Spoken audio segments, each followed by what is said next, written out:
होता है, प्रेशर पड़ने की वजह से पार्टली ब्लॉक हो जाता है लिम्फेटिक सिस्टम। उसकी वजह से स्वेलिंग हो रही होती है, फ्लूइड कलेक्ट हो रहा होता है। बेबी बहुत तेज़ी से ग्रोथ होती है बेबी की, और उसकी वजह से ये होता है कि जो आपका प्रेगनेंसी बम्प है वो एकदम से बाहर आता है।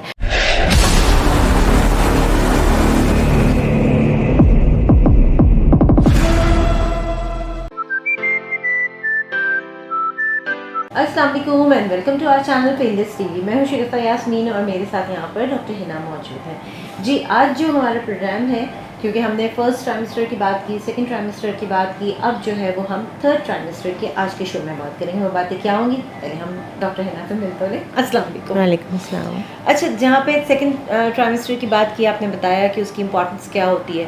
थर्ड की इम्पोर्टेंस थोड़ा सा शेयर कर लीजिए, फिर मेरे सवाल आते हैं। थर्ड ट्राइमेस्टर में सबसे इम्पॉर्टेंट चीज़ ये होती है कि अब बेबी जो है वो फुली ग्रो कर चुका होता है, एक्टिवली मूव कर रहा होता है एमनियोटिक सैक के अंदर, ठीक है। किकिंग बहुत ज़्यादा फील हो रही होती है, पेशेंट को मूवमेंट्स बहुत ज़्यादा फील हो रही होती हैं, और इसमें ये होता है कि बहुत फास्ट ग्रो करता है।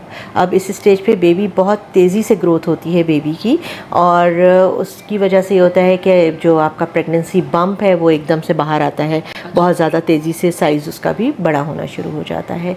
तो और बॉडी जो है वो डिलीवरी के लिए या लेबर के लिए प्रिपेयर होनी शुरू हो जाती है, बॉडी में नेचुरली चेंजेस आने शुरू हो जाते हैं।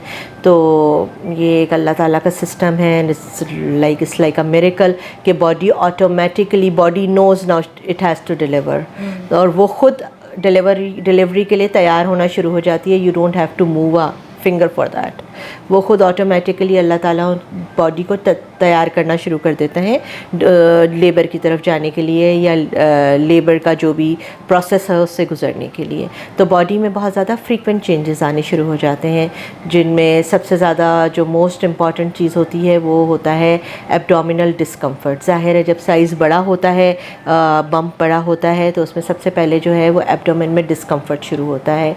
उसकी वजह से हर तरह के डिस्कम्फर्ट स्टार्ट हो जाते हैं, लाइक हार्ट बर्न्स ज़्यादा होने लगते हैं, और खाने का वो नहीं होता, एपेटाइट भी किसी का वो होने लगता है कि वो बिल्कुल गट के ऊपर प्रेशर बहुत ज़्यादा आ रहा होता है, स्लीपिंग में प्रॉब्लम हो जाती है। तो उस डिस्कम्फर्ट की वजह से और बहुत सारे डिस्कम्फर्ट्स भी स्टार्ट हो जाते हैं। तो this is a very uncomfortable period of the pregnancy, the third trimester. सही। अच्छा, थोड़ा लेग क्रैम्प्स के हवाले से बताइएगा। ख़वातीन की शिकायत होती है, पाँव में भी बड़ा दर्द होता है। लेग क्रैम्प्स ज़्यादातर ये होता है कि they should avoid standing for long.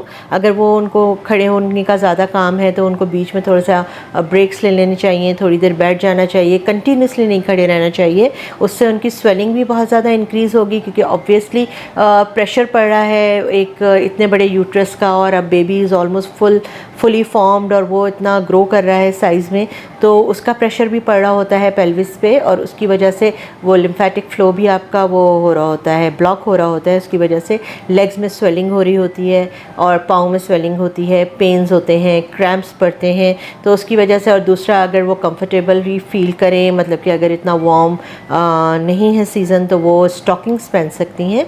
Stockings पहनने से उनकी स्वेलिंग और उनके क्रैम्प्स जो हैं वो काफ़ी रिलीफ कर सकते हैं। प्लस उनको calcium and vitamin D, specially calcium के जो सप्लीमेंट्स दिए जाते हैं, तो they should regularly take that, ताकि वो उनके क्रैम्प्स में काफ़ी उनको हेल्प आउट करते हैं। And they should not stressfully stand for hours and hours. तो अगर उनकी कोई ऐसी जॉब है या घर में उनको कोई ऐसा काम करना पड़ता है, तो उनको थोड़ी थोड़ी देर में ब्रेक्स लेने चाहिए, थोड़ी देर बैठना चाहिए, अपनी लेग्स को थोड़ा सा प्रॉप अप करना चाहिए, यानी कि ऊपर रेस करके रखना चाहिए, और उसके बाद उनको फिर कंटिन्यू करना चाहिए अपना काम। तो the breaks are very important. तो इससे ये काफ़ी रिलीफ हो जाएगा। सही। अच्छा, इसके साथ साथ पाँव में कुछ पर्पल से निशान होते हैं, वो जगह जगह से उठे हुए भी होते हैं, वो क्या है? आई थिंक वेरिकोज वेंस की बात कर रही हैं आप। उसमें ये होती हैं कि जो हमारी बॉडी में वेंस होती हैं, स्पेशली जो टांगों की वेंस होती हैं, जब प्रेशर बहुत ज़्यादा पड़ता है, तो जैसे मैंने बताया कि लिम्फेटिक ब्लॉकेज होता है, प्रेशर पड़ने की वजह से पार्टली ब्लॉक हो जाता है लिम्फेटिक सिस्टम। उसकी वजह से स्वेलिंग हो रही होती है, फ्लूइड कलेक्ट हो रहा होता है। इसी तरह से वीनस ब्लॉकेज भी हो रहा होता है, वेंस में भी ब्लड कलेक्ट हो रहा होता है, और वो स्वलन हो जाती हैं, और उनके अंदर पर्पल कलर का जो होता है वो ब्लड होता है, और वो स्किन के थ्रू नज़र आना शुरू हो जाता है, और वो बिल्कुल उसको वेरिकोज वेंस कहते हैं। तो वो भी कभी कभार वो बहुत पेनफुल कंडीशन होती है, और कुछ पेशेंट्स में वो बहुत ज़्यादा प्रोमिनेंट होती हैं और उनको बहुत ज़्यादा पेन होता है उसमें, तो उसको रिलीव करने के लिए भी आप स्टॉकिंग्स भी यूज़ कर सकते हैं। कोई अगर ज़्यादा तकलीफ़ है तो पेन किलर्स भी यूज़ कर सकते हैं। और वही इसके लिए भी हम वही एडवाइस करेंगे कि उनको लॉन्ग आवर्स के लिए खड़े नहीं रहना चाहिए, उनको ब्रेक्स लेने चाहिए, अपना जो भी उनका काम है वो थोड़े थोड़े ब्रेक्स लेके और फिर उनको करना चाहिए। सही। एक बैक एक की शिकायत बहुत होती है, तो ये क्या शुरू से ही शुरू हो जाती है या आखिर में आके बैक एक की वैसे तो शुरू से ही शुरू हो जाती है, लेकिन फर्स्ट ट्राइमेस्टर में इतनी नहीं होती, सेकंड ट्राइमेस्टर में इंक्रीज़ होना शुरू हो जाता है बैक एक, और थर्ड ट्राइमेस्टर में वाकई में बहुत ज़्यादा बैक एक होता है। उसमें डिस्कम्फर्ट ज़्यादा होता है। I would not call it a complete back एक, लेकिन डिस्कम्फर्ट बहुत ज़्यादा होता है और लोअर बैक में बहुत ज़्यादा पेन हो रहा होता है। और वो उसका रीज़न वही है कि बहुत ज़्यादा प्रेशर पड़ रहा होता है यूट्रस का बैक पे भी और आगे ब्लैडर पे भी और जो इंटेस्टीन्स होती हैं उसके ऊपर भी, तो उसकी वजह से बैक एक बहुत ज़्यादा, और फिर इतना ज़्यादा बैकबोन जो होती है और जो बैक के मसल्स होते हैं उनको इतना ज़्यादा वेट कैरी करना पड़ रहा होता है, तो वो जो वेट कैरी करने की वजह से उनको बैक एक ज़्यादा होता है। अच्छा अच्छा, जिस तरह आपने कहा वेट कैरी करना पड़ता है, अब एब्डोमेन पे भी प्रेशर आया हुआ होता है, तो ये छींकने और खांसने से भी औरत बड़ी अनकंफर्टेबल हो जाती है। या डेफिनेटली, क्योंकि वो इतना भरा हुआ होता है, मतलब कि उनको एक फीलिंग ऑफ फुलनेस होती है। जब फीलिंग ऑफ फुलनेस होती है तो वो उनकी, मैंने कहा ना, हर चीज़ सोने से लेके खाने से लेके उनकी sitting position, every position is actually uncomfortable. तो this is the most uncomfortable period of pregnancy, the third trimester. अच्छा, तो डॉक्टर है ना, इसमें जिस तरह कॉन्स्टिपेशन फर्स्ट में भी होता है, सेकंड ट्राइमेस्टर, थर्ड में भी रहेगा कॉन्स्टिपेशन? कॉन्स्टिपेशन रह सकता है, बिल्कुल आखिर तक रह सकता है। उसको रिलीव करने के हम पहले मेथड्स बता चुके हैं, इसी तरह से रहेगा। बिल्कुल। अच्छा, जहाँ पे डॉक्टर ने कहा हम पहले मेथड बता चुके हैं, तो अगर आप हमारे चैनल पर नए तो आप प्लेलिस्ट पे जाइएगा, वहाँ doctor.com का फोल्डर है, उसको ज़रूर देख लीजिएगा। वहाँ पे डॉक्टर हिना के तमाम प्रोग्राम आपको बआसानी मिल जाएंगे। चलिए जी, हम वापस अपनी टॉपिक की तरफ बढ़ते हैं। अच्छा, एक तो ये हो गया, उसके अलावा ये जो शार्प पेन होता है जो थाइज और ये भी मैं एक्सप्लेन कर चुकी हूँ। लोअर एब्डोमेन में होता है, ग्रॉइन में होता है, ये होता ही थर्ड ट्राइमेस्टर में है। सेकंड में हो सकता है किसी किसी को, ये मेनली होता ही थर्ड ट्राइमेस्टर में है।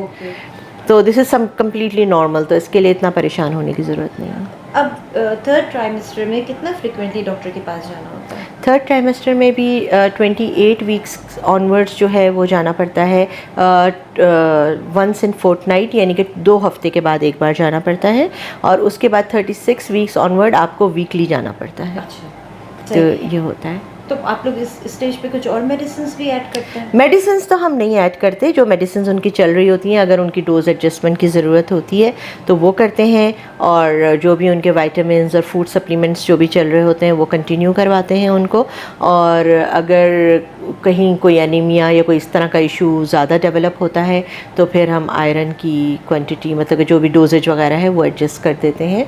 अदरवाइज़ कोई मेडिसिन देने की ज़रूरत नहीं होती है। और अनलेस और अनटिल कोई पेन की बहुत कंप्लेन करती हैं पेशेंट, तो उनको कुछ सिंपल से पेन किलर्स दे देते हैं ताकि वो थोड़ा सा रिलीफ हो जाए।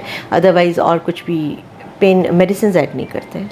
अच्छा, कुछ बच्चे होते हैं 7 मंथ में डिलीवर हो जाते हैं, कुछ जो हैं वो 9 मंथ कंप्लीट करके होते हैं। आप क्या समझती हैं कि, और समटाइम्स ये होता है कि उसको फीमेल को, जो प्रेग्नेंट औरत होती है उसको ये फील होता है शायद डिलीवरी होने वाली है, जाती है पता चलता नहीं होना है, ये क्या है? ये तो बहुत बड़ा टॉपिक आपने कवर कर लिया 3 क्वेश्चंस में। ये होता है एक तो प्रीमेच्योर लेबर जिसको कहते हैं। प्रीमेच्योर लेबर जो है वो 9th मंथ से जब भी पहले बच्चा पैदा होगा तो वो उसको प्रीमेच्योर डिलीवरी कहेंगे। ठीक है, अब वो 7th मंथ में भी हो सकता है, 8th मंथ में भी हो सकता है, और पूरे 9th मंथ में भी हो सकता है। ये तो डिपेंड करता है पेशेंट की क्या कंडीशन है, क्यों ऐसा हुआ।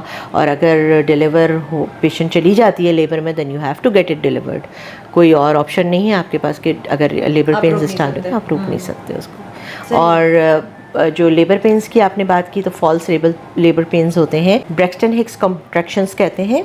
ये फॉल्स लेबर पेन्स होते हैं। ये होता ये है कि पेन्स स्टार्ट होते हैं और सेल्फ लिमिटिंग होते हैं, हर थोड़ी देर के बाद वो होते हैं और फिर खुद ही ख़त्म हो जाते हैं। यूजुअली आपको कुछ करना नहीं पड़ता, और अगर कोई बहुत ज़्यादा अनकंफर्टेबल है उसकी वजह से, तो वो एक सिंपल सा कोई जो भी पेन किलर उनकी डॉक्टर ने प्रिस्क्राइब किया हुआ है वो ले सकती हैं, उससे वो कंट्रोल हो जाते हैं। और अगर ट्रू लेबर पेन्स हैं तो उनकी सबसे पहली निशानी ये होती है कि वो हमेशा बैक से स्टार्ट होते हैं, वो पेट में नहीं होते, डायरेक्ट बैक से आती है, एक वेव में कॉन्ट्रैक्शन आती है और आगे की तरफ आती है पेट में, और वो उस कॉन्ट्रैक्शन को, उस पूरी वेव ऑफ जो पेन होता है वो ट्रू पेन्स होते हैं।